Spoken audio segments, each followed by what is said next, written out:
Sara Duterte, dinalaw po si Senator Dante Marcoleta dito po sa kanyang pagkakapiit dito sa kulungan, diyan sa may ospital ng Krame, no? Ito po ay talagang nakakalungkot na tagpo at nakakaiyak dahil hindi natin inasahan na isang senador na napagtatanggol ang Pilipinas, no? Sila pa ang nagtutulong-tulong na makulong ang mamang ito para lang sa kanilang kagustuhan na mapagtakpan ang mga flood control issue at sa kagustuhan ng mga pinklawan na sila ay umangat sa 2028, no? Yan po ang mga kasakiman na ginagawa nila, no? Alam nila ang totoo. Alam nila kung sino ang kumuha ng kaba ng pera. Alam nila kung sino mastermind. Pero tahimik sila, nagmamasid sila, habang nagmamasid sila, dinudurog nila yung mga taong pumupuna sa flood control issue. Umaakto sila na kunwari kakampi sila ng administrasyon. Pero pag nagpa-survey ang administrasyon, negative 15 po si Bonget.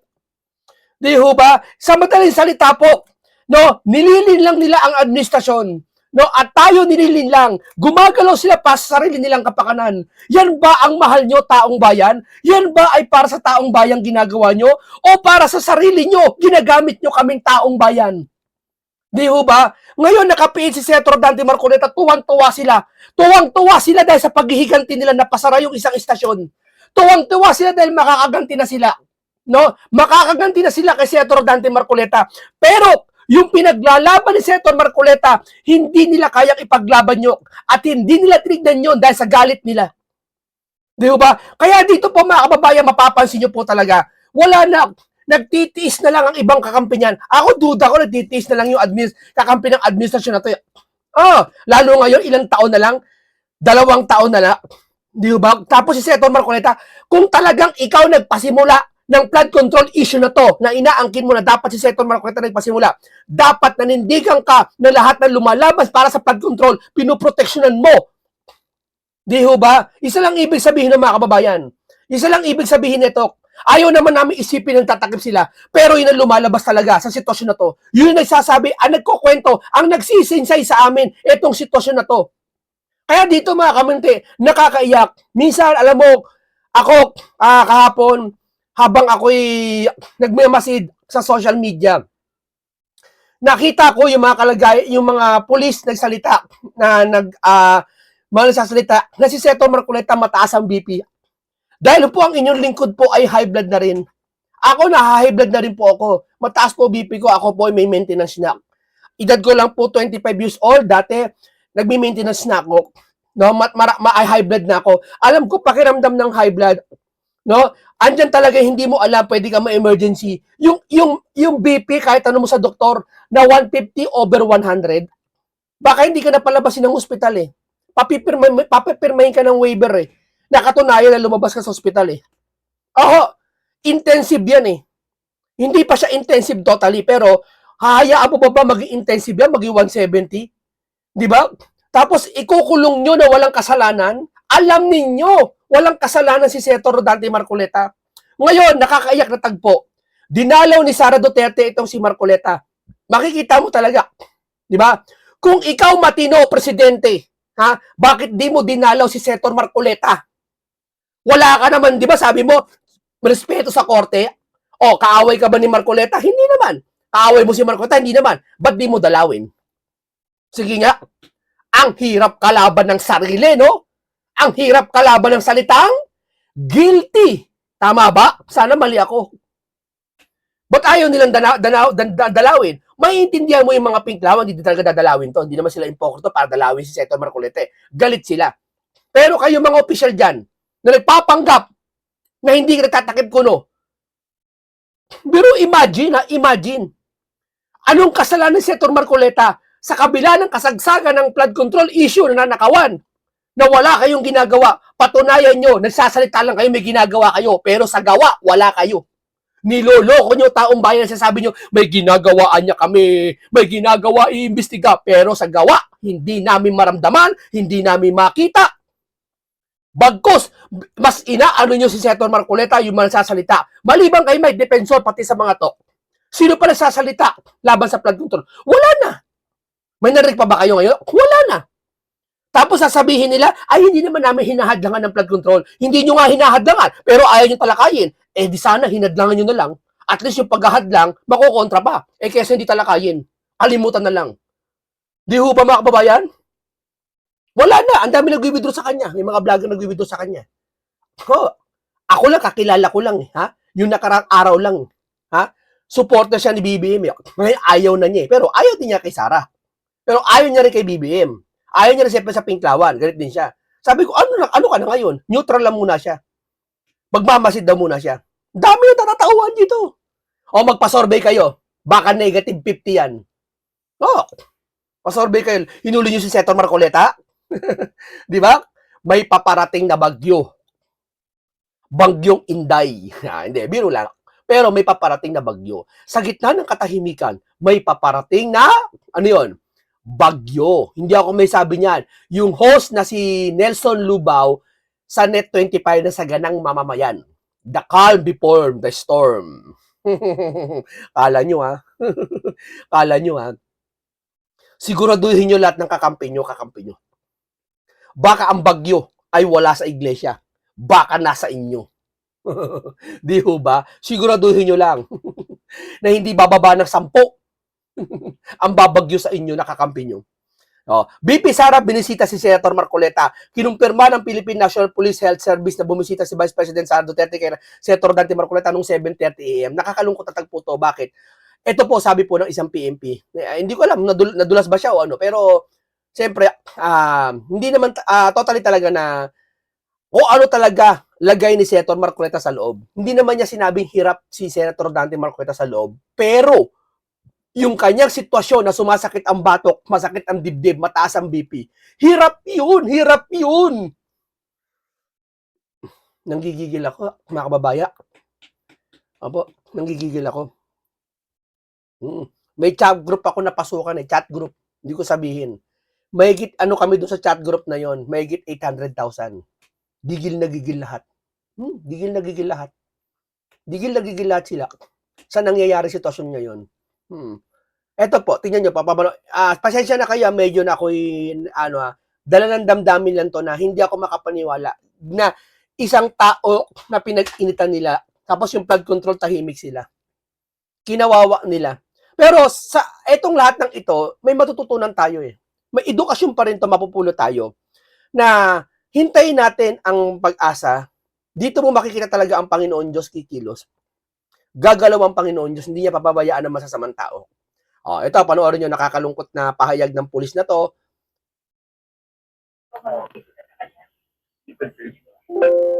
Yes. Mga 7:30 po nandito po si Vice President Duterte and then mga 8:30 po umalis po siya. Senator Marcoleta. Sa ngayon po, undergoing pa po kami ng workup sa kanya for further evaluation pa rin siya. Nag-aantay pa rin po kami ng mga results ng mga labs na ginawa po namin sa kanya. Ano mga lab test? Blood chem, the usual, the basic po natin, ECG, blood chem, chest x-ray, 2D echo, ginawa na rin po namin sa kanya, and the x-ray ng cervical area, cervical spine pala. Gusto po yung BP monitoring case na ito?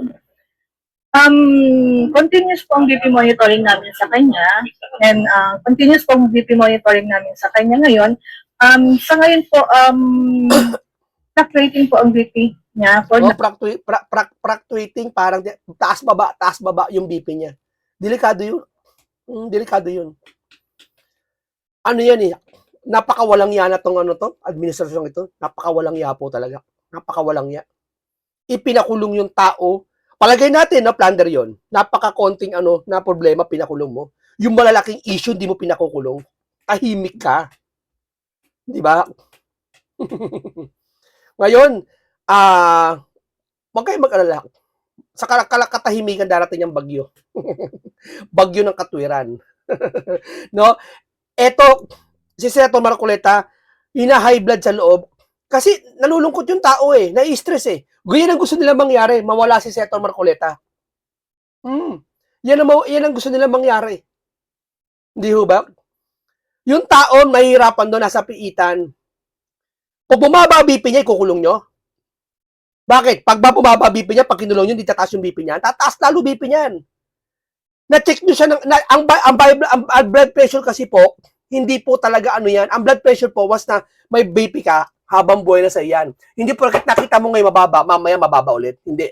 Maaari mababa ngayon, mamaya mataas na. Mabibigla ka na lang. Minsan, na-stroke yung tao, nawawala na yung tao. Ganyan po ang BP. Kaya kay Senator Marcoleta, hindi niya deserve na makulong. Lalo-lalo na, yung mastermind, pag-gala-gala lang, mastermind, pag ganyan-ganyan lang, papunta-punta lang kung saan-saan. Di, bagay-bagay.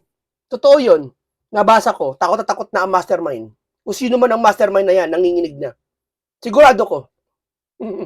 Di ba? Sigurado ko. Buong Pilipinas ba naman ang iglesia eh. Di ba? Sinaktan mo ang kalingkingan. Sakit ng buong katawan. Di ba? Lalaban ang iglesia sa katwiran. Bagyo ng katwiran. Pero yung mastermind, natatakot na. Saan? Sa iglesia? Hindi. Sa sarili niyang multo. Di ba? Baka nga sabi niya na matatanda, may kumaluskos na sa bubong ng pusa eh. Takot at takot na eh. Di ba? Kung sino man yung mastermind na yan. Di ba? Ngayon, paano tayo pa natin? Siyempre, considering ko po yung age niya and the comorbidities po niya, non-hypertensive po kasi si Senator. Hypertensive talaga siya. Kita nyo naman eh, may edad na 72. Sa tingin nyo, nuli-huli nyo, may papalit sa kulungan. Hintayin nyo. Soft kayo ni Senator Marcoleta. Marcoleta, so kailangan po natin i-monitor yung kanyang blood pressure sa ngayon. Ano yung range mo na kanya? Ang BP po niya ngayon is ang present BP po niya ngayon as of 9 a.m. this morning is 149 po. So nagre-range po ng 130 to 140 ang BP po niya, then 80 to 100 po yung diastolic. So, 80 to 100 diastolic nyo. Ibig sabihin, fluctuating, sabihin pag ganun-ganon. Maaring ganon. Eh pag kinulong mo yan, baka maging 170, 120 yan. Delikado yun. Nakakaiyak po, nakakaiyak. Alam nyo, kagabi, nakikita ko, nire-review ko lahat ng ano niya, ng mga nanonood sa balita, naiiyak ako eh. So, na hindi niya deserve ni Senator Marcoleta yung ganito. Hindi deserve po. Ma'am, nagko-complain pa rin po ba siya ng chest pain?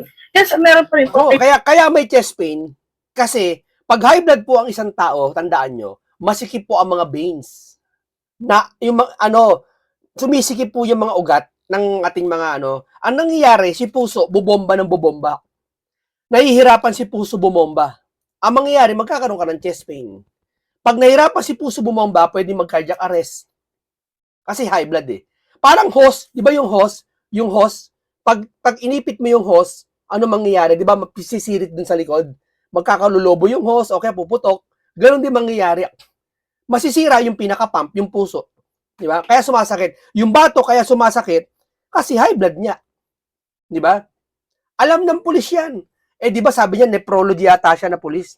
Pag sinabi nephrology, yan ay sa kidney. Eh, ang kidney nag-regulate ng BP yan eh.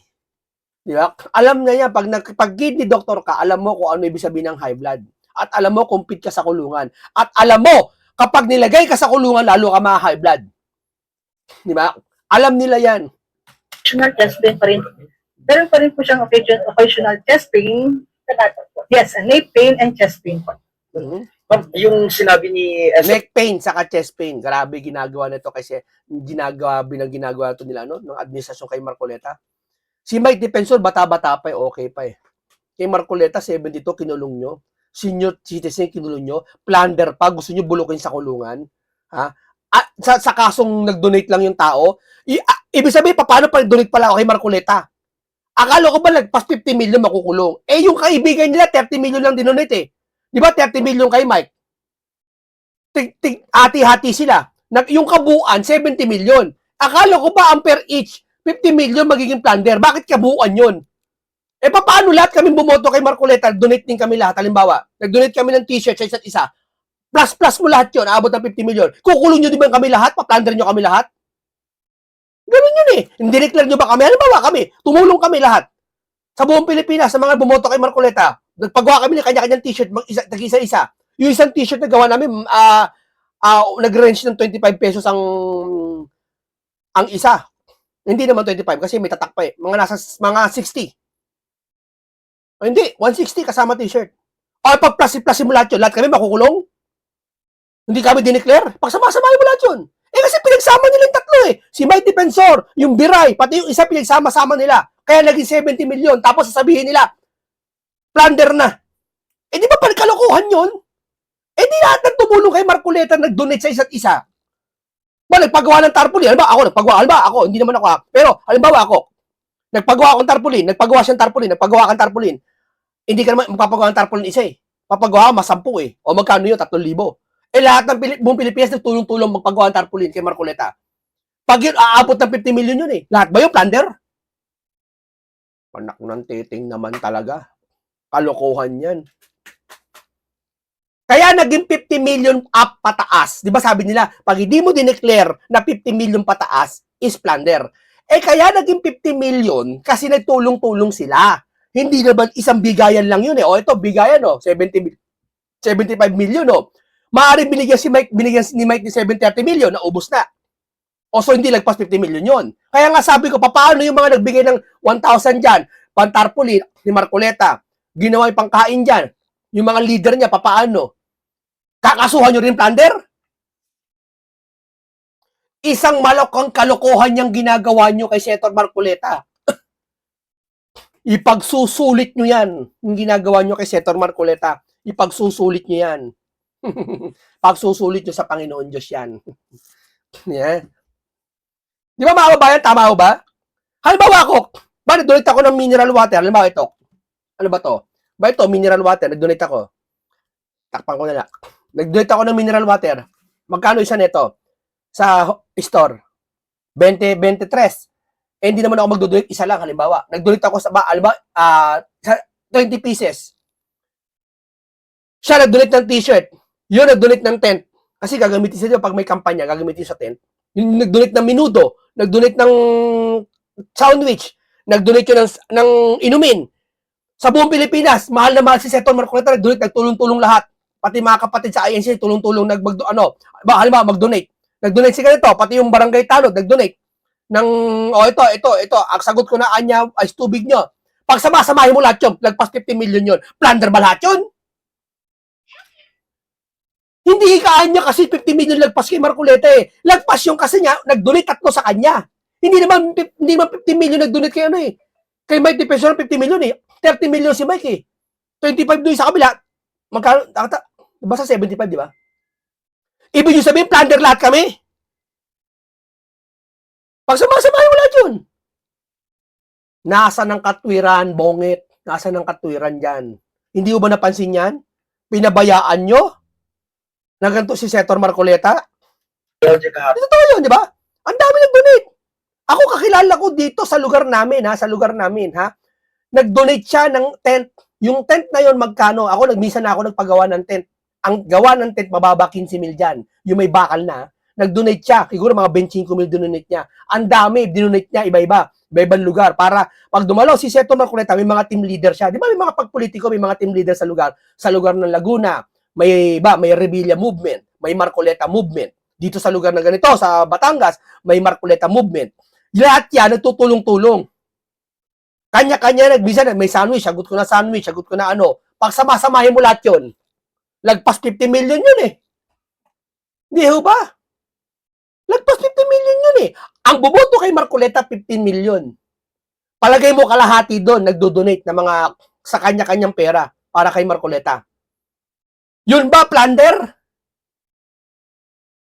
Ipa-plunder mo at kukulong mo lahat yun? Eh, ba't di nyo ikulong lahat ng tumulong kay Marcoleta? Bakit yung 3 kukulong nyo? Sa ka nakakita, tumulong yung tao na kulong pa. Samantalang ito mga to, pinagnakawan tayo sa kaban ng bayan, harap-harapan, investigasyon, may video, may umamin, may appropriation umamin, yung speaker umamin, sasabihin nyo, wala kayong kasalanan, si Senator Marcoleta, kukulong nyo. Ay talagang katahimikan sa gitna ng bagyo. Di ho ba? Talagang katahimikan. Na baka buti ng yung pa rin yung nakikita natin. Possible po kasi sa ngayon po, ongoing pa rin yung workup natin sa kanya. Wala pa po tayong mga lab results sa mga ginawa po nating test sa kanya. Ma'am, so far wala naman tayo. Pasensya na kayo hindi na ako galit Ako, style ko yon. Araw-araw tayo napakaraming nanonood na iba. Baka sabihin nyo, high blood tayo, hindi po. Style po ni Munting Kaalaman yun. Atin pong, ganun na po tayo noon pa. No? Hindi po tayo nagbabanta, hindi po tayo sa katwiran tayo. No? Kailangan gawing laboratory na hindi kaya ng PNPGH. Sa ngayon po, sir, wala pa naman po. Lahat pa naman po nandito, ginawa pa rin po natin lahat, yung mga nandito po. Available pa rin naman po dito lahat sa ngayon. Ma'am, general medical status po niya, stable po kasi. Sa ngayon po, pwede po natin masabing stable, pero according po, considering po yung age niya at saka po yung mga symptoms po niya ngayon and kahapon previously, so nandun po tayo sa stage na monitoring po yung patient po ngayon kasi hindi po natin alam kung yung stable, hindi pa po stable yung blood pressure po niya sa ngayon. So, bakit hindi po sila iparis Ito, pakinggan natin to. Pakinggan natin si Erwin. ilaban? Ba't po kami nahihingit? Baga Vice President, gusto rin po ni Senator Marcoleta, Rodin Vince, si Senator Amy, si Senator Robin. Bakit kami lagi? Bakit puro tuloy po na lang? Huwag kang piling. Hindi puro tulpo lang, sir. Puro Marcoleta ang tia-target, hindi ikaw. Huwag kang piling. Huwag kang piling. Sabi niya kasi, puro tulpo na lang. Hindi po. Yung matandang tulpo na kapatid mo, singit na singit sa usapan, kaya lagi siyang titira. At kayo naman, akala nyo, piling nyo kayo lagi ang pinag-iinitan. Hindi po, sir. Hindi po. Ang actually pinag-iinitan dito, si Senator Marcoleta. Walang kasalanang kinulong.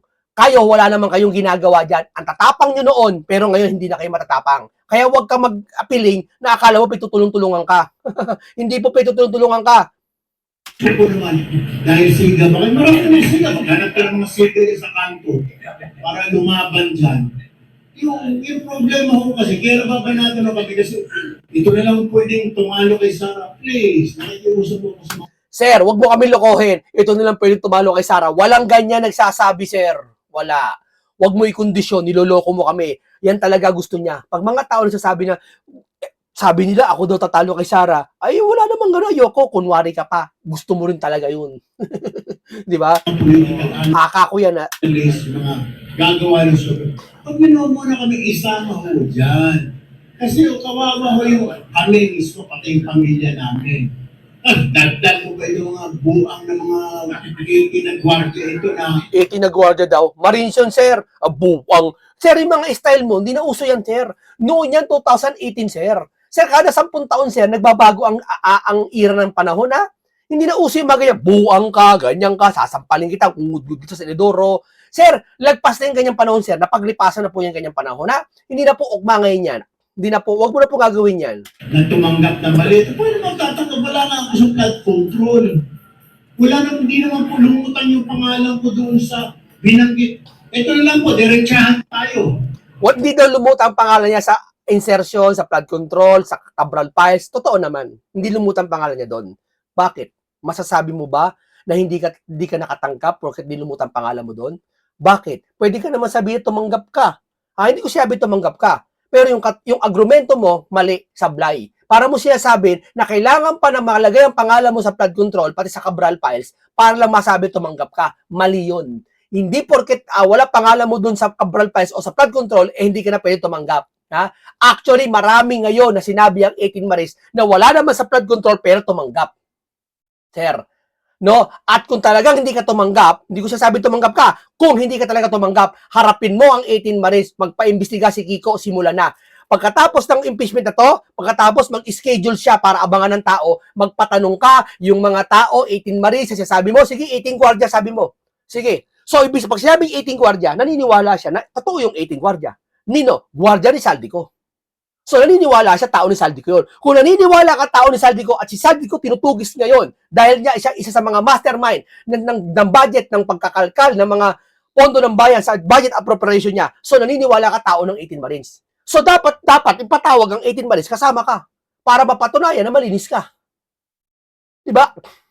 Pag may nakita ho kayong pangalan ko sa PPWH o sa listahan ni Cabral na sinasabi ni Congressman Leviste na tumanggap sa flood control, na may flood control. So, pag wala kami nakita, hindi totoo yung mga sinasabi nila.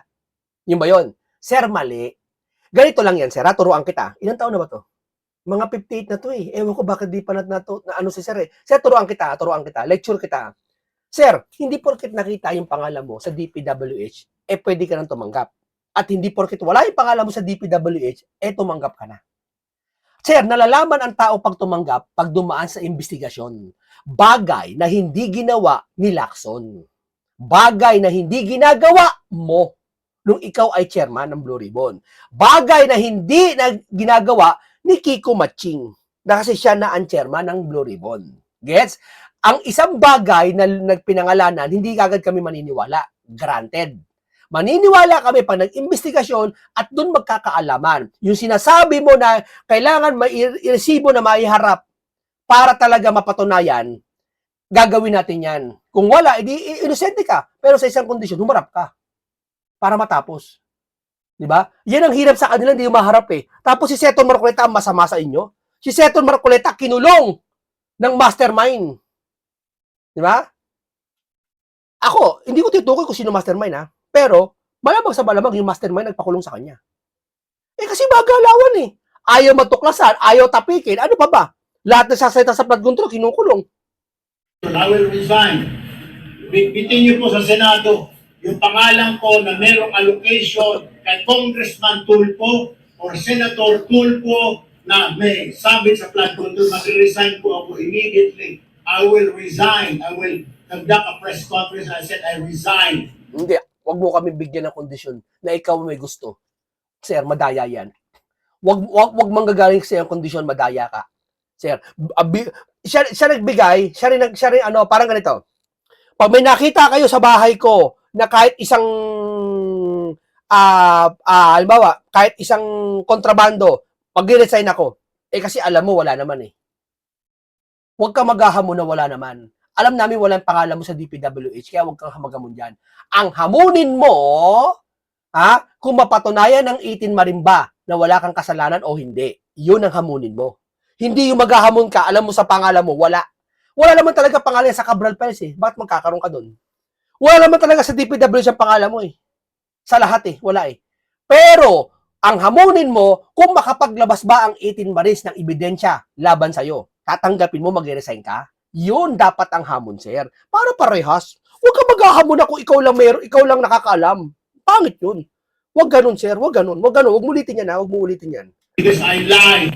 Because I have a flood control project. Wala po ni Cinco akong nakuha. Simula na naging congressman ako hanggang ngayon, wala po akong natanggap na pondo para sa flood control o farm to market road, kung ano man kabulastugan na yan.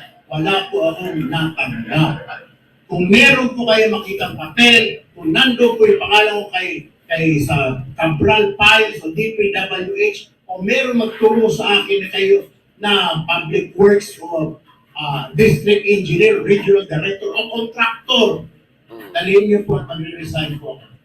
Talaga? O, sige, patawag mo 18 Marines para magkaalaman. Yan sinasabi ko sa inyo mga kababayan. Di ba? Malapit na kasi 2028. Kanya-kanyang tanggi na. Kanya-kanyang tanggi na. Pero sinabi niya dyan, naputo lang eh. Sinabi niya dyan na kailangan talaga 16 na boto. Hindi lang si Chisa nagsabi na 16 votes ang kailangan para ma-impeach si Sara. Sinabi niya rin, 16 is 16. Di ba?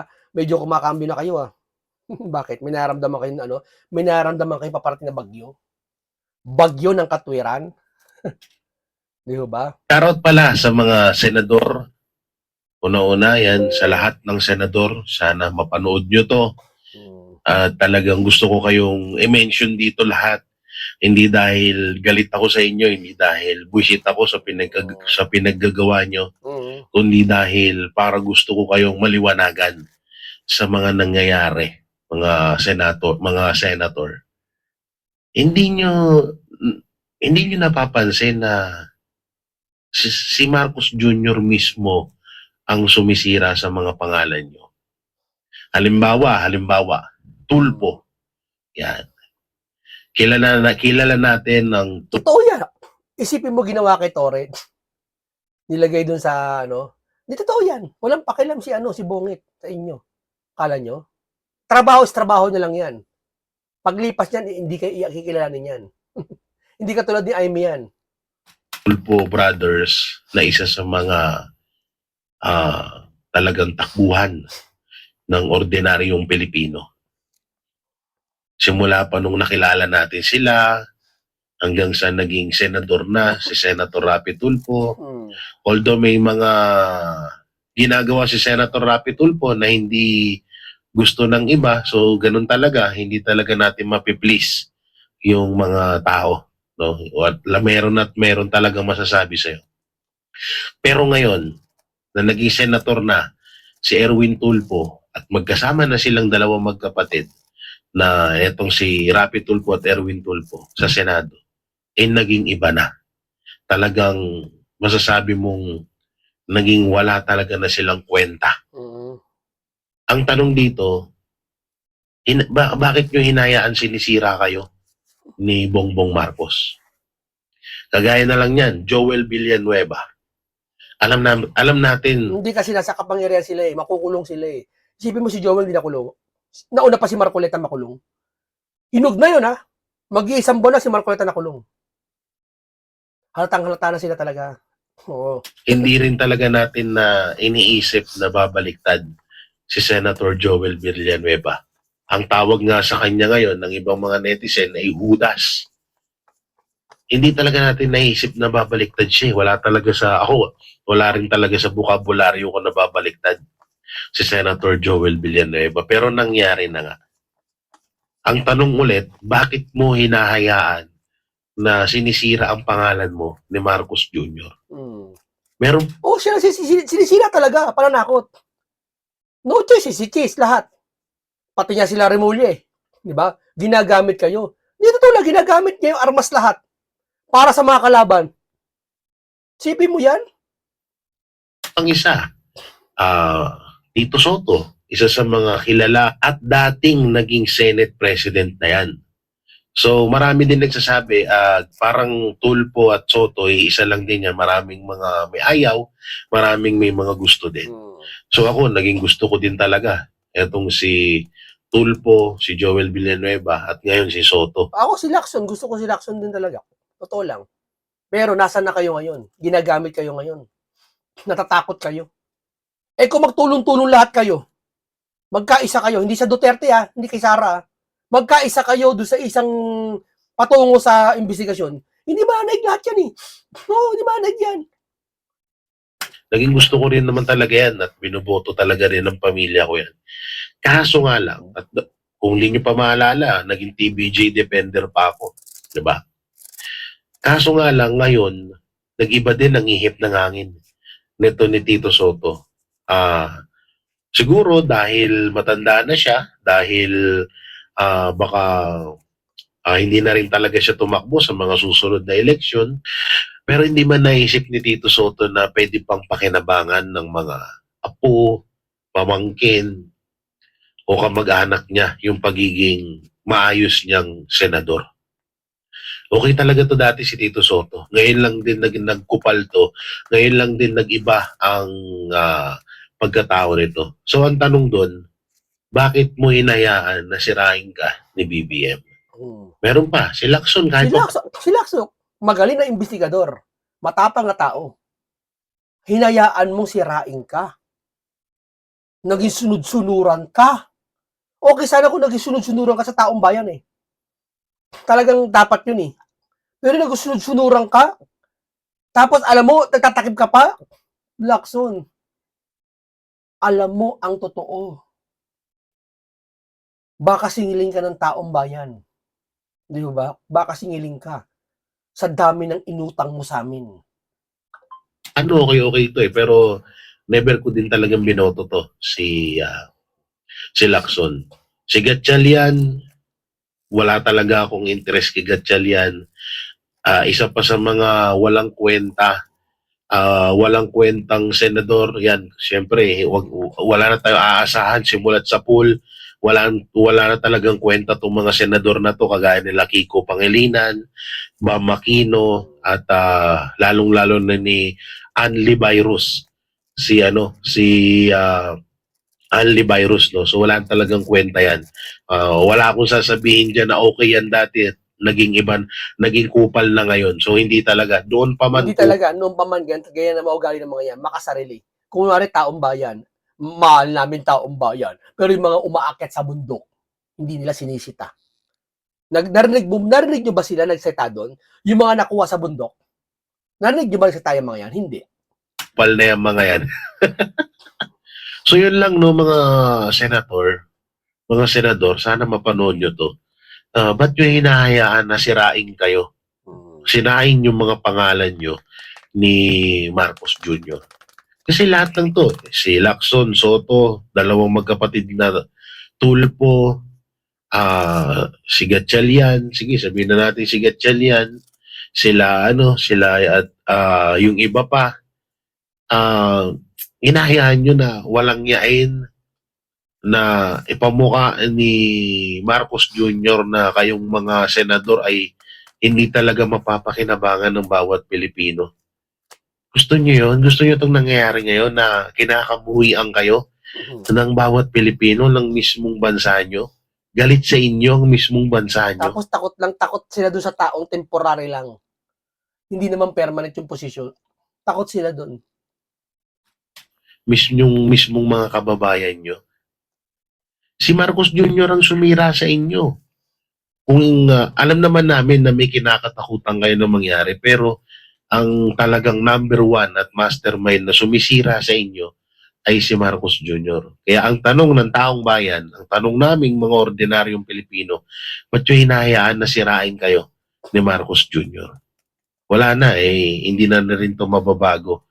Hanggang sa, siguro ako, hanggang sa kaapu-apuhan ko, kung mabubuhay pa naman ako, siguro mabubuhay pa naman ako kung hindi pa naman ako ipapapatay dahil dito sa mga pinaggagawa ko, sa mga pinaglalaban ko. No? Pero proud ako. Kung sakali may ipapatay ako dahil kalaban ako ng mga korap, proud ako doon. Walang problema doon. So, hanggang sa kaapu-apuhan hanggang sa pagtanda, madadala ko to na etong mga senador na to ay naging walang kwenta, walang pakinabang sa kasaysayan ng bansang Pilipinas. Oo, yan. Diyan tapos si Senator Marcoleta, pag-iinitan nyo. Lahat galit kayo kasi gusto nyo lang maghiganti. Pero yung pinaglalaban niya, hindi nyo inintindi. Yung pinaglalaban niya pa sa taong bayan, na kung saan kayo binoto kayo ng taong bayan. Okay, maraming salamat po sa inyo. Ganito lang po tayo. Isang komentaryong punong-puno ng kaalaman at karunungan. At isang talakayan na napakamakabuluhan. Lesson learned at napakaraming matututunan. No? Ingat lagi. Senator Dante Marcoleta, hintayin mo kami. Isasaklolohan ka namin. Mag-ingat kayo dyan. Palakas po kayo lagi dyan. Naiyak kami sa nakalagayan na ginagawa sa inyo. Hindi nyo deserve po yan. No? Paalam po sa inyong lahat.